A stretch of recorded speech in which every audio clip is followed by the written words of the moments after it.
Siapa yang membawa Jokowi ke Jakarta? Saya membawa ke Jakarta dari Solo. Kasih tahu semua itu termul itu.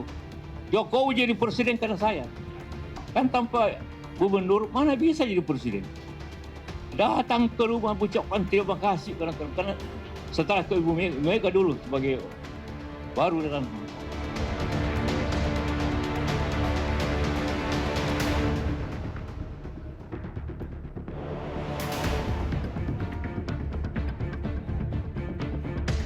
Ya, saya ini bukan siapa-siapa.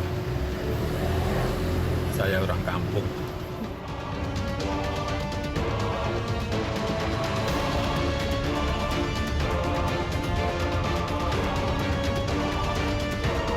Kami menghormati Bapak Yusuf Kalla sebagai tokoh bangsa yang memiliki kontribusi nyata dalam perjalanan demokrasi Indonesia, termasuk dalam pemilihan presiden 2014. Namun demikian, kami menegaskan bahwa kemenangan Joko Widodo sebagai Presiden Republik Indonesia adalah hasil dari kehendak dan kepercayaan rakyat Indonesia.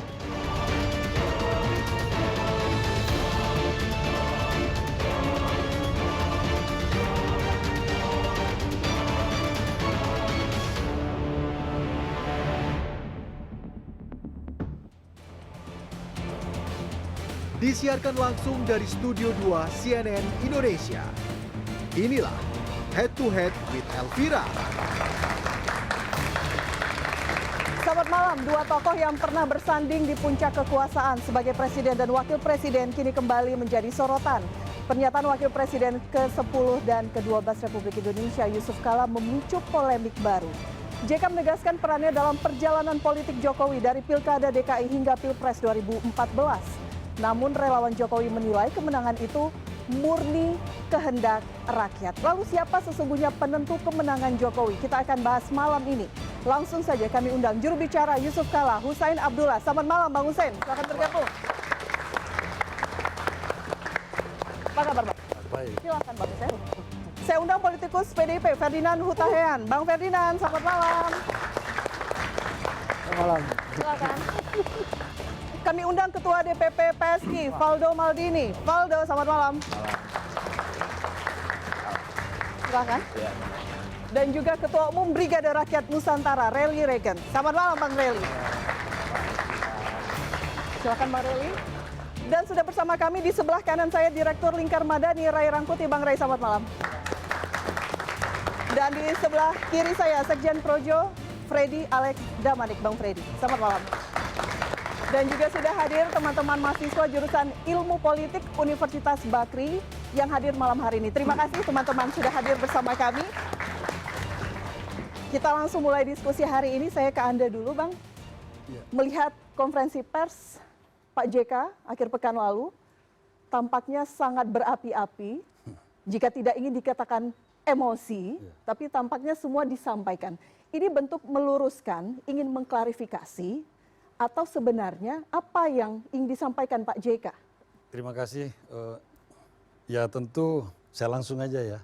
Yang ingin disampaikan adalah meyakinkan kepada seluruh loyalis Pak Jokowi bahwa dirinya itu sebenarnya memiliki bagian peranan di dalam keberhasilan Pak Jokowi untuk menduduki puncak tangga politik di Indonesia sebagai orang nomor satu.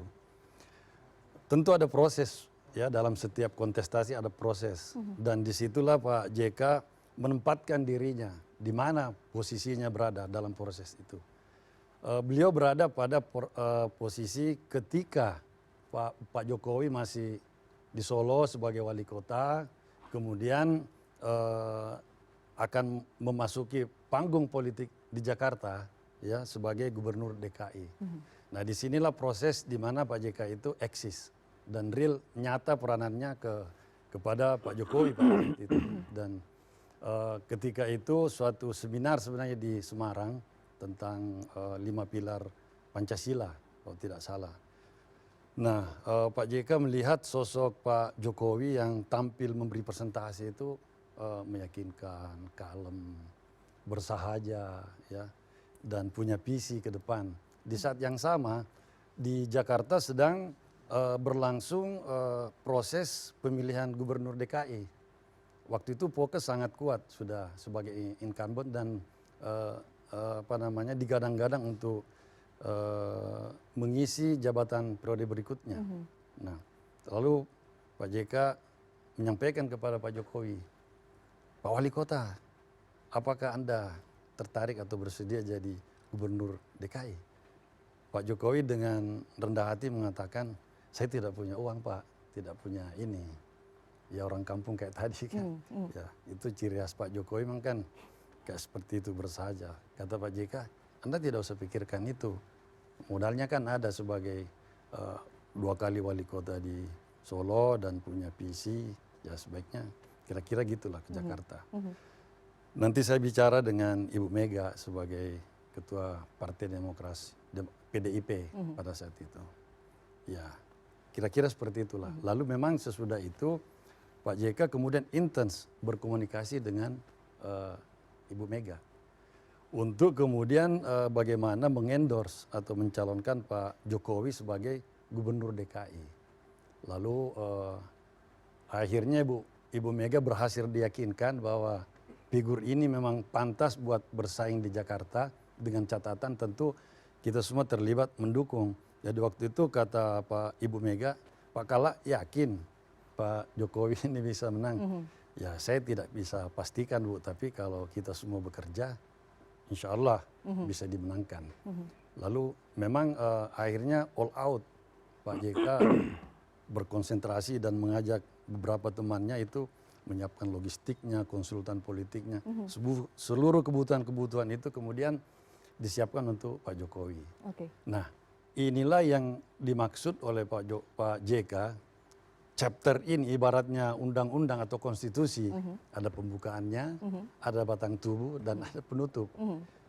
Beliau di bagian pembukaan, Pak JK membuka bagaimana jalan Pak Jokowi dari Solo ditarik dan dicalonkan meyakinkan Ibu Mega untuk mencalonkan Pak Jokowi menjadi gubernur DKI dan dipilih. Sehingga kalau tidak ada Pak JK yang membuka pintu saat itu mungkin saja pintunya tidak akan terbuka dan peluang Pak Jokowi maju jadi gubernur lanjut presiden itu tidak ada. Ya secara logika sederhana ya seperti itu karena beliau kan di Solo. Mungkin kalau kita berpikir normalnya ya paling misalnya karena sudah 2 periode barangkali bisa di Jawa Tengah atau apa misalnya. Tetapi dengan terbukanya posisi dengan Pak JK membuka posisi sebagai memediasi Pak Jokowi untuk ke Jakarta sebagai calon gubernur, itu memang menjadi pintu pembuka yang kemudian mengantar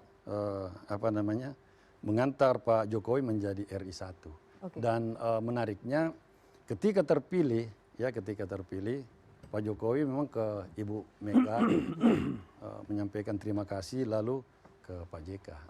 Dan seingat saya waktu itu tanggal 5 Agustus 2012 saya masih ada clippingnya.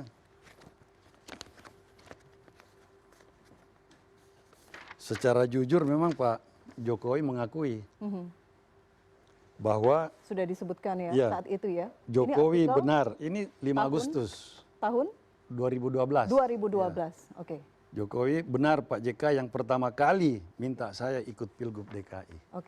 Dan ketika ada luapan gitu ya, perasaan Pak JK begitu, menyasar para relawan. Apa yang kemudian tersakiti, apa yang disampaikan relawan sehingga kemudian direspon dengan cara seperti itu gaya seorang Pak JK? Sebenarnya karena selama ini kan sering juga mungkin diikutin di sosmed atau di mana. Ya di pojokan terus dianggap lagi tiba-tiba ada tudingan beliau menjadi bohir, membiayai 5 miliar misalnya rombongan yang teriak-teriak soal masalah yang lagi banyak dibicarakan itu beliau tidak nyaman. Kurang apa saya ini kok diserang? Ya, oleh karena itu beliau mencoba menggambarkan bukan kepada Pak Jokowi ya. Pak JK tidak ada masalah direct dengan Pak Jokowi, makanya dia menyebut kepada pendukungnya bahwa kurang apa saya ini. Saya ini adalah orang yang pertama membawa Pak Jokowi untuk kontestasi di Pilgub DKI. Oke, Iya. baik. Saya ke Bang Reli. Bang Reli Ya. mewakili, ada dua relawan di sini, nanti ada Bang Freddy juga. Saya ke Bang Reli terlebih dahulu, Ya. karena ini ditujukan untuk para relawan. Ya. Tampaknya ada perasaan tidak nyaman Pak JK, sehingga kemudian meluapkannya seperti itu kepada media, kepada publik. Ya, kalau kita kan sebagai relawan Pak Jokowi, apa yang disampaikan Pak JK itu saya rasa puncak dari ini beliau kayak kemarahan beliau bahwa apa yang disampaikan beliau adalah salah satu yang pertama membawa Jokowi untuk calon gubernur DKI. Saya rasa sebutan nama Termul tersebut ya bukan hanya ditujukan kepada relawan, karena relawannya Jokowi itu adalah relawan yang disebut mungkin relawan non organik ya. Yang organik relawannya Jokowi itu jelas. Relawan-relawannya ada Projo, ada Pospera dulu, ada Seknas, ada Barajp, JPKP, Wilop, Solmed, banyak relawan Pak Jokowi yang tidak bisa saya sebut satu persatu. Artinya kalau yang non-organik ini tidak terkontrol ya, karena dia sporadis. Mungkin yang disampaikan Pak JK juga, beliau saya rasa untuk pengabdiannya buat Republik ini tidak kita ragukan lagi ya, bagi bangsa dan negara. Tapi yang sangat kita sayangkan, pernyataan beliau kenapa harus keluar kalimat termul. Karena bagi kita kan termul itu ternak ya. Kalau kita bahasa, tidak layak beliau seharusnya memberikan contoh kepada kita, anak-anak bangsa, generasi muda, bahasa konotasi ya seperti itu.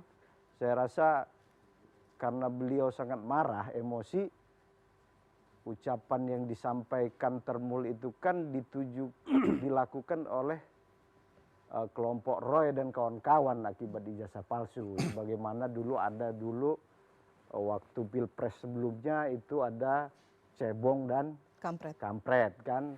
Tapi bahasa-bahasa itu sebetulnya tidak perlulah dilampaukan, disampaikan. Saya rasa beliau paham betul ya bahwa dalam konstelasi politik nasional kita dari pasca reformasi, bahwa pemilihan kepala daerah dari wali kota, gubernur sampai presiden itu dipilih oleh rakyat. Soal yang berkontribusi terkait Pak Jokowi mencalonkan wali kota, gubernur sampai presiden, saya rasa banyak pihak. Artinya bagaimana... Tapi pintunya dibuka oleh Pak JK. Oh iya bisa saja itu. Anda sepakat itu? Enggak, saya enggak. Karena Pak Luhut juga menyatakan seperti itu dong. Pak Luhut bilang saya kenal lebih lama. Bahkan perusahaan beliau sama Pak Jokowi lebih lama. Terus Pak Hendro udah kenal lama. Terus Pak Hasim. Jadi kalau pernyataan itu serta-merta, bahkan Pak Hasim sampaikan beberapa kali di dalam media.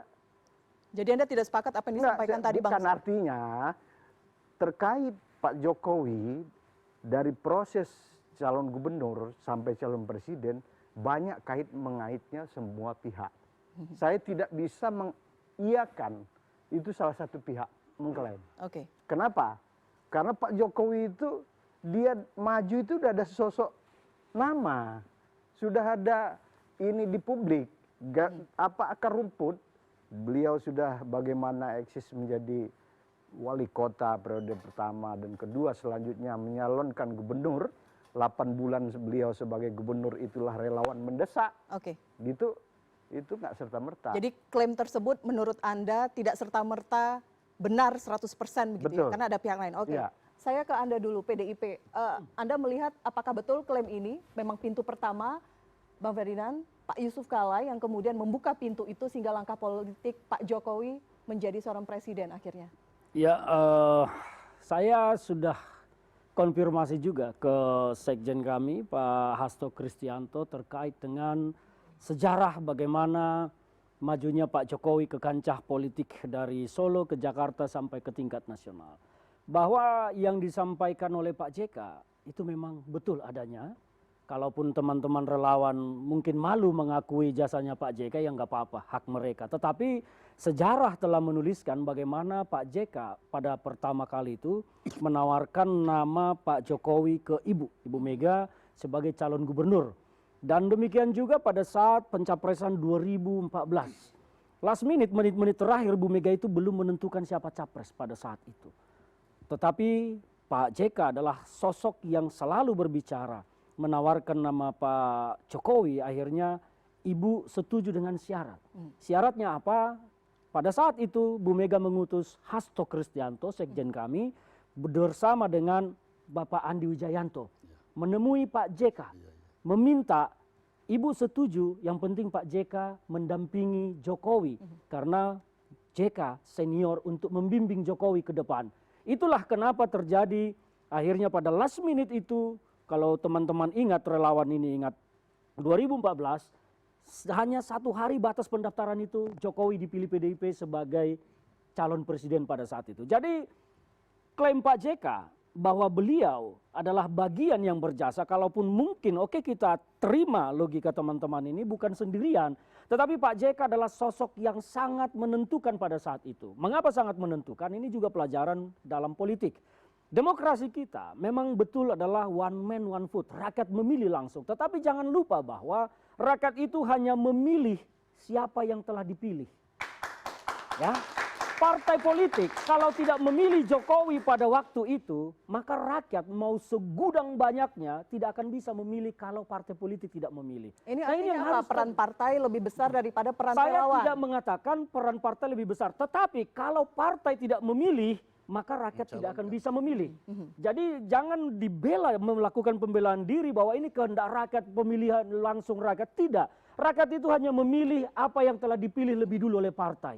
Kalau partai tidak memilih, maka rakyat tidak akan bisa memilih dia. Karena memang undang-undang mensyaratkan undang-undang seperti begitu, karena kita menganut sistem presidensial threshold. Tanpa itu rakyat tidak bisa memilih siapapun. Karena pilpres kita belum mengakomodir calon independen. Kalau gubernur, kepala daerah sudah. Tetapi untuk pilpres belum ada calon independen. Maka teman-teman relawan ini tidak perlu malu mengakui bahwa memang di situ ada peran PDIP, ada peran Pak JK, dan ada peran banyak tokoh seperti yang disebut tadi, Pak Luhut, Pak Hendro Priyono. Saya kenal semua. Karena saya pelaku sejarah pada saat itu. Saya ada pada peristiwa itu dari detik ke detik, menit ke menit. Saya orang yang dulu 2014 berjuang keliling Indonesia mendirikan yang namanya Posko Jokowi Pojok. Kalau Jokowi nggak kenal saya, puji Tuhan, alhamdulillah. Saya juga nggak mau kenal dia lagi. Tapi itu adalah fakta sejarah. Itu fakta sejarah, kita berjuang. Jadi kalau kemarin Pak Jokowi merasa mulai bermain, wah ini orang kampung, ini segala macam. Ya memang itu betul bahwa beliau itu karena tangan-tangan Pak JK salah satunya dari orang kampung itu menjadi orang yang sangat berkuasa di negara ini. Jadi itu tidak boleh dinafikan. Nah saya melihat teman-teman ini menafikan itu semua. Bahwa ini adalah kehendak rakyat. Apalagi kalau sudah bawa-bawa nama Tuhan. Pusing kita kan kalau Tuhan dibawa ke dalam politik. Kehendak Tuhan katanya. Padahal kalau partai tidak memilih maka itu tidak terjadi. Kalau kita mau bicara itu kan lebar. Jadi itu yang saya maksud, saya jelaskan tadi bahwa peran Pak JK di situ adalah menjadi salah satu pintu utama pembuka gemboknya. Pembuka gemboknya, maka karir politik Pak Jokowi itu bisa sampai menjadi presiden. Itu tidak bisa kita nafikan dan kita tidak boleh bantah. Karena itu sejarah dan saya saksi sejarah di situ. Oke, baik. Saya ke Bung Faldo. Anda kemudian bisa memahami kekecewaan Pak JK ini? Ya, PSI juga menghormati Pak JK. Kita tahu dengan karya beliau juga menjadi pejabat negara, wakil presiden 2 kali. Tapi PSI juga hadir sebagai partai yang juga ingin sejarah politik kita dalam ketokohan Pak Jokowi tidak ada yang dikecilkan, tidak ada yang dikecualikan, dan bahkan dalam derajat tertentu tidak ada yang diklaim juga. Karena kita tahu yang namanya kalau kita ikut logikanya Bang Ferdinand tadi, ya semua orang yang bantu Pak Jokowi bisa ngeklaim. Ya, PDIP bisa ngeklaim, Nasdem bisa ngeklaim, ya kan? Tapi kan persoalan pemilu kan tadi untuk Bang Ferdinand batasi, bisa panjang nih kita bahas nih, pas pemilihannya bagaimana, kampanyenya bagaimana. Bahkan ada nama yang saya kira yang paling lupa nih kita omongin selama proses Pilgub DKI ini, Pak Prabowo Subianto, ya kan? Jadi dalam hal ini Pak Prabowo pun termasuk orang yang juga besar perannya. Dan kalimat dari Pak Jokowi juga nggak nolak itu. Pak Jokowi bilang, iya Pak JK yang pertama kali itu Bang Hussein bawa clippingnya. Tapi kalau kita lihat sejarahnya kan Mbak, kita kan juga mesti bisa melihatnya secara jernih. Bahwa jangan sampai satu orang bisa mengklaim banyak kemenangan proses yang panjang ini. Gitu. Ya kan? Kan ada relawan yang berjuang dari gang ke gang, kampung ke kampung, nggak dibayar. Itu kan nggak bisa nggak dianggap. Nah kalau seandainya relawan dipersoalkan, oke Pak Jokowi mungkin bicara sebagai orang yang berterima kasih dengan Pak JK. Secara nggak langsung kan saya orang kampung, saya orang biasa, biar masyarakat yang menilai. Itu Pak Jokowi. Tapi kan ketika Pak Jokowi memilih begitu, relawan ini kan juga punya pikiran Mbak. Kami PSI juga punya pikiran. Pak Jokowi kan bukan punya relawan yang bisa dia bungkam kalau Pak Jokowi diem. Jadi relawan secara aktif bicara. Nah saya kira dalam hal ini Pak JK tokoh senior yang sama-sama kita hormati melihat persoalan relawan ini ya jangan terlalu dibawa terlalu dalam gitu. Kenapa? Karena relawannya Pak Jokowi ya begini gitu. Kita tuh bebas antara Projo sama Bara JP atau siapapun bebas. Mereka mau bikin di Solo, di atas gunung, dalam laut, nggak apa-apa. Itulah Pak Jokowi. Artinya apa nih kalau zaman sekarang? Tadi kan kalimatnya Bung Faldo jangan terlalu dibawa dalam. Iya, jangan gini, terlalu baper. Karena gini. Kalau anak sekarang bilangnya. Karena gini Mbak, Pak JK kapasitas beliau, saya hormat betul Mbak sama Pak JK. Ya, kita di PSI juga hormat. PSI waktu itu belum ada partainya bahkan. Bisa jadi kita jadi bagian relawan itu. Betul. Ya kan? Kami kan relawan 2012. Iya. 2014 kami mulai ADART, 2017 kami jadi partai. Ya, PSI lahir sebagai dari relawan Jokowi yang bertransformasi jadi partai itu namanya PSI. Ya, kalau belum ada nih abang-abang belum masuk ya mungkin belum ini aja, belum yakin aja gitu. Tapi maksud saya gitu tuh, tolong ya ditunggu tuh gabungnya. Jadi maksud saya, Mbak, dengan kapasitas Pak JK, PSI hadir ingin melihat sejarahnya secara utuh. Jangan sampai dalam melihat sejarah ini ada yang dikerdilkan, ada yang diklaim, ada yang dibelokkan. Bu Mega berperan, iya. PDIP berperan, iya. Pak Prabowo, iya. Pak Ahok, iya. Ya kan? Dan itu bagian dari sebuah proses, saya kira itu mungkin proses pemilu DKI yang paling top itu. Di 2012 itu. Nanti akan direspon ya oleh Bang Hussein ya. Apakah betul ini terlalu dalam meresponnya sehingga keluar pernyataan seperti itu? Usai jeda Bang, kita harus jeda dulu. Kami juga mengundang Anda penonton YouTube CNN Indonesia untuk mengajukan pertanyaan kepada narasumber yang hadir malam hari ini. Kami jeda dulu, Head to Head with Elvira akan kembali sesaat lagi.